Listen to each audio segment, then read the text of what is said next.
Universitas Brawijaya berhasil mempertahankan kategori terbaik, yaitu informatif atau sangat baik pada acara Anugerah Monitoring dan Evaluasi Keterbukaan Informasi Publik Badan Publik untuk kategori perguruan tinggi. Dan pada tahun 2022 ini, UB kembali berinovasi untuk melibatkan Sivitas Akademika dalam peningkatan sosialisasi keterbukaan informasi dengan penyelenggaraan perdana Duta Keterbukaan Informasi Publik Universitas Brawijaya 2022. Seperti apa detailnya? Bersama saya Khairunisa, let's talk about it.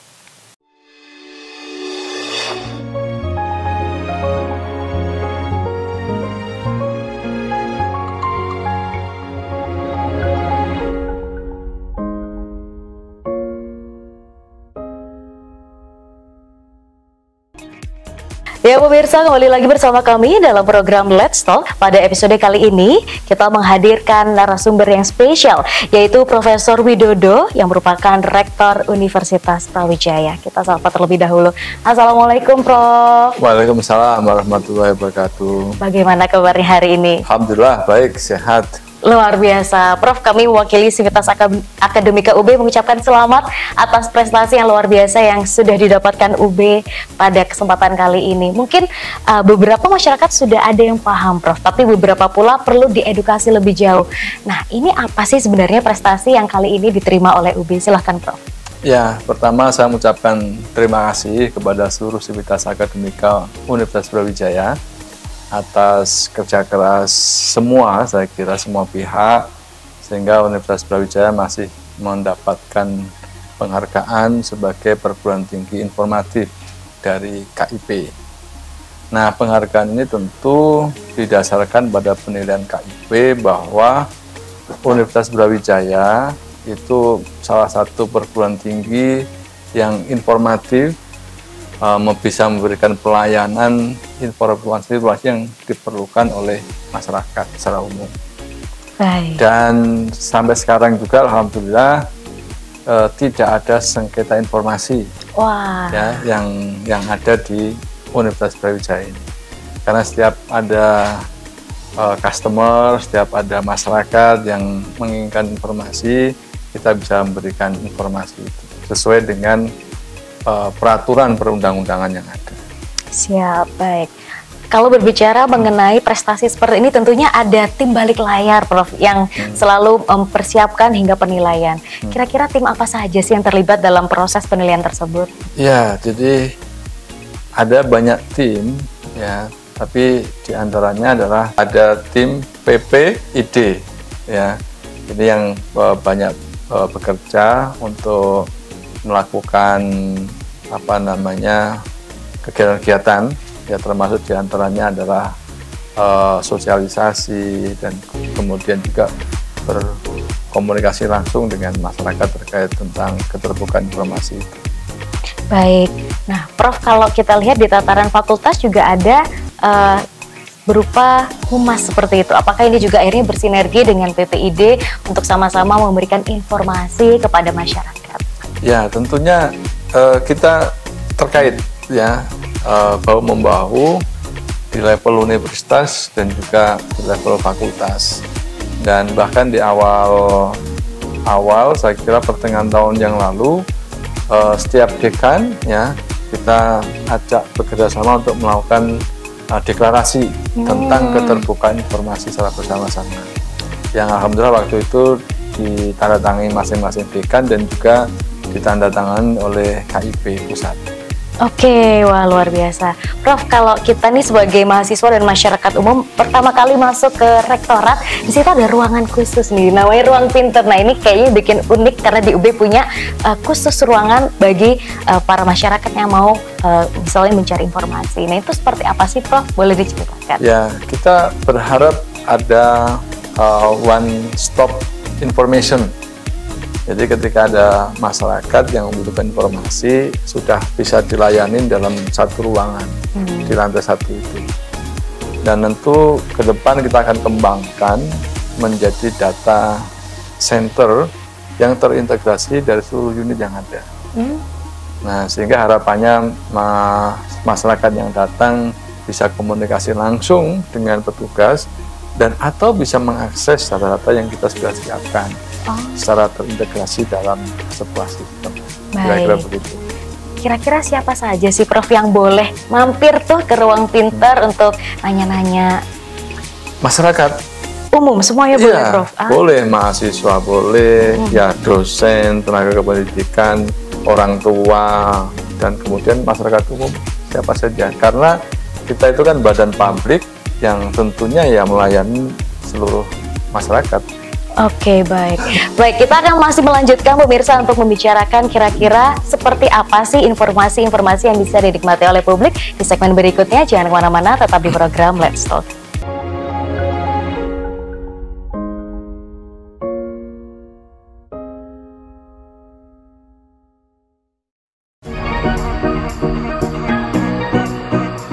Ya pemirsa, kembali lagi bersama kami dalam program Let's Talk, masih bersama dengan Prof. Emil. Sebetulnya memang bidang saya itu manajemen reproduksi. Ya pemirsa, kembali lagi bersama kami dalam program Let's Talk, masih berbincang dengan tema ekowisata bersama. Ekowisata ini sebenarnya konsep baru. Jadi konsep ini lahir setelah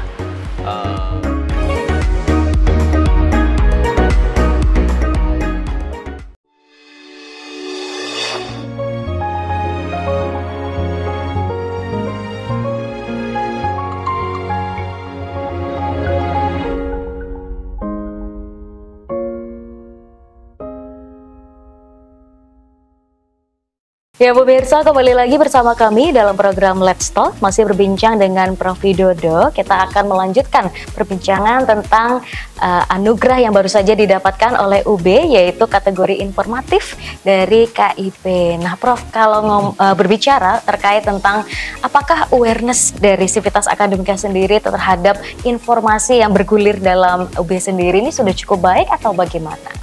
Ya, saya melihat bahwa Sivitas Akademika kita itu sudah semakin dewasa dan semakin memiliki kepedulian untuk tahu tentang bagaimana universitas itu dijalankan, termasuk juga semakin tahu bahwa masyarakat atau publik atau Sivitas itu punya hak untuk mengetahui tentang informasi yang ada di universitas. Oke, baik. Nah, saya baca di artikel nih katanya UB pada tahun ini membuat inovasi, Prof, berkaitan dengan Duta KIP milik UB tahun 2022 dan menjadi pionir. Nah, ini apakah ada tujuan khusus dengan adanya inovasi ini? Ya, jadi ada beberapa informasi-informasi yang sifatnya itu dikecualikan, ya, sehingga tidak perlu dibuka secara total kepada publik. Nah, kadang-kadang seperti ini belum disadari oleh masyarakat.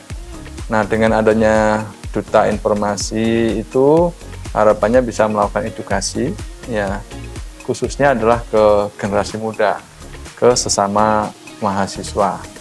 Nah, dengan demikian mahasiswa akan tercerahkan terkait tentang apa yang dimaksud dengan keterbukaan informasi dan hak-hak mereka sebagai bagian dari masyarakat, sebagai mahasiswa, dan kemudian hak-hak mereka untuk mendapatkan informasi apa saja yang diperbolehkan.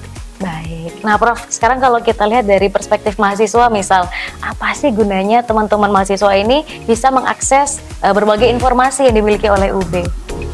Saya kira ada banyak kepentingan, ya. Yang pertama adalah memberikan pendidikan, ya, edukasi kepada seluruh mahasiswa bahwa negara kita, seluruh institusi publik itu dikelola secara transparan dan akuntabel. Itu yang pertama. Yang kedua adalah mereka sebagai bagian dari masyarakat juga memiliki hak, ya, untuk mengetahui bagaimana organisasi publik, ya, dalam konteks ini adalah universitas dijalankan, kemudian visi kedepannya seperti apa, dan kemudian apakah universitas ketika menjalankan itu memiliki interest yang besar terhadap pengembangan pendidikan itu dan juga pengembangan dari Sivitas Akademika yang ada. Baik, kalau kita lihat UB juga kerjasamanya sudah luar biasa Prof dengan berbagai stakeholder. Apakah mereka pula boleh mengakses informasi tersebut untuk mungkin filter pertama nih sebelum melakukan kerjasama lebih lanjut dengan UB? Ya boleh, jadi stakeholder juga bagian dari masyarakat dan tentu dia boleh mengakses informasi-informasi di Universitas Brawijaya.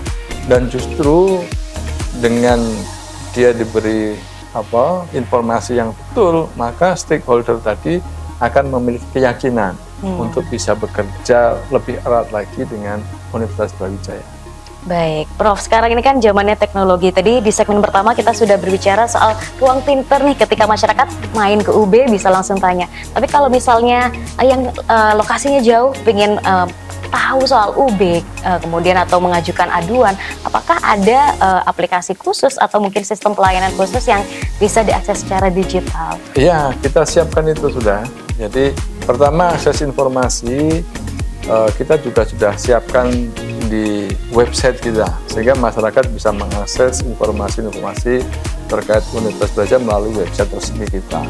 Yang kedua, jika ada hal-hal yang dirasa perlu perbaikan, perlu pembenahan, kita juga memiliki beberapa fasilitas yang bisa dijangkau secara online, yaitu ada UB-Care, ya, dan kemudian saya kira ada e-complaint. Nah, itu bisa dilakukan oleh masyarakat secara online.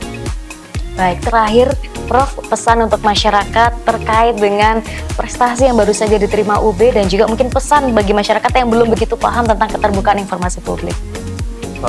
Pertama, saya mengucapkan terima kasih kepada seluruh sivitas akademika dan juga tentunya masyarakat secara luas, mahasiswa, stakeholder kita, rekan kerja kita, dan semuanya atas partisipasinya dan kerjasama yang lebih erat kepada Universitas Brawijaya, sehingga kita bisa mendapatkan penghargaan dari KIP terkait tentang keterbukaan informasi. Dan juga kami mohon kepada seluruh masyarakat untuk terus, ya saya kira, memberikan saran-saran, menyampaikan hal-hal yang diperlukan agar Universitas Brawijaya selalu bisa melakukan continuous improvement, agar kita bisa menjadi universitas yang terus-menerus akan lebih baik. Baik, terima kasih banyak Prof sudah meluangkan waktu hari ini. Semoga sehat selalu dan dimudahkan untuk segala urusannya. Dan pemirsa, kita masih akan berbincang lagi dengan narasumber berikutnya pada segmen berikutnya. Jangan kemana-mana, tetap di program Let's Talk.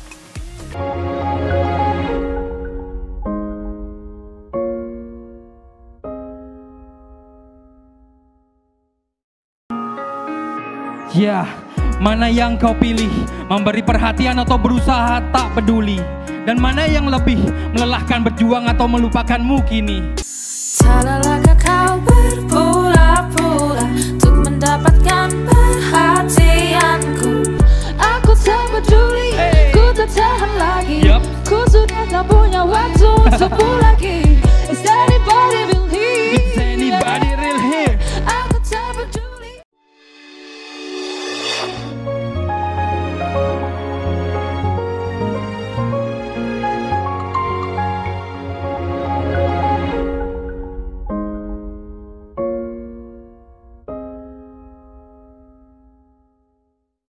Ya pemirsa, kembali lagi bersama kami dalam program Let's Talk. Masih akan membicarakan terkait anugerah yang baru saja diperoleh oleh UB sebagai kategori informatif dalam keterbukaan informasi publik. Saat ini bersama dengan Ibu Zulfaidah Penatagama. Beliau merupakan koordinator pelaksana PPID Universitas Brawijaya. Kita sapa terlebih dahulu. Assalamualaikum Ibu. Waalaikumsalam warahmatullahi wabarakatuh. Sehat Ibu? Alhamdulillah sehat. Baik. Di segmen sebelumnya kita sempat berbincang dengan Prof Widodo untuk membicarakan terkait prestasi yang membanggakan ini. Nah, pada segmen kali ini kita ingin berbicara lebih dalam, khususnya terkait hal-hal teknis. Karena pasti pemirsa dan juga sivitas akademika ini penasaran, kira-kira apa saja sih sebenarnya informasi yang boleh dinikmati oleh umum dan juga yang dikecualikan. Silahkan Ibu. Iya, oke.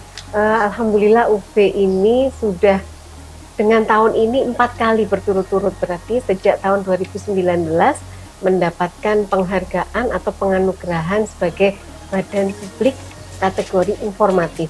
kategori informatif itu adalah kategori informatif yang paling tinggi di secara nasional yang diberikan oleh KIP untuk seluruh badan publik. Jadi tidak hanya perguruan tinggi, tetapi kementerian, provinsi, kemudian BUMN, parpol, itu semuanya dinilai oleh KIP, dan nilainya yang di atas 90 itu masuk kategori informatif. Dan alhamdulillah UB mendapatkan 4 tahun berturut-turut, jadi 4 kali berturut-turut kita bisa mempertahankan nilai kita di atas 90. Jadi ini menurut kami hal yang sangat membanggakan, karena artinya informasi yang disediakan oleh UB itu memang terbuka untuk umum. Hanya ada beberapa informasi yang memang dikecualikan, itu karena dianggap informasi yang bisa membahayakan negara. Kalau dibuka bisa membahayakan kepentingan umum. Nah, itu informasi yang harus kita keep, harus kita jaga supaya tidak tersebar ke orang-orang yang tidak berkepentingan. Nah, itu pentingnya daftar informasi yang dikecualikan. Dan itu kita update setiap tahun sekali. Jadi misalnya kalau sudah tidak perlu ditutup, berarti harus dibuka, karena prinsipnya sesuai dengan Undang-Undang Keterbukaan Informasi Publik nomor 14 tahun 2008, bahwa seluruh informasi itu sifatnya terbuka, kecuali yang itu tadi.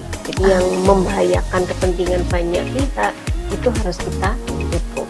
Oke, baik. Nah, Bu Ida, di UB juga sudah ada yang namanya tadi Ruang Pintar, dan juga tadi UB Care sudah sempat disinggung sedikit oleh Prof. Widodo. Nah, ini pemirsa juga penasaran bagaimana nih cara untuk mengaksesnya, kalau langsung datang ke UB atau mungkin secara online. Silahkan Ibu.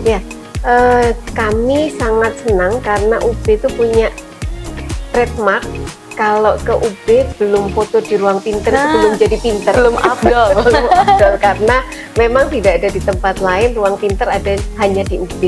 Jadi di Ruang Pintar itu memang pusat terpadu untuk permohonan informasi, khususnya yang dilayani oleh PPID. Jadi di Ruang Pintar itu para sivitas akademika maupun masyarakat bisa mengajukan permohonan secara manual. Jadi datang ke sana, di sana ada staf yang melayani, bisa mengisi permohonan informasi publik. Kemudian permohonan informasi publik itu kita lihat apakah yang dimohon itu masuk dalam daftar informasi publik ataukah masuk di DIK atau daftar informasi yang dikecualikan.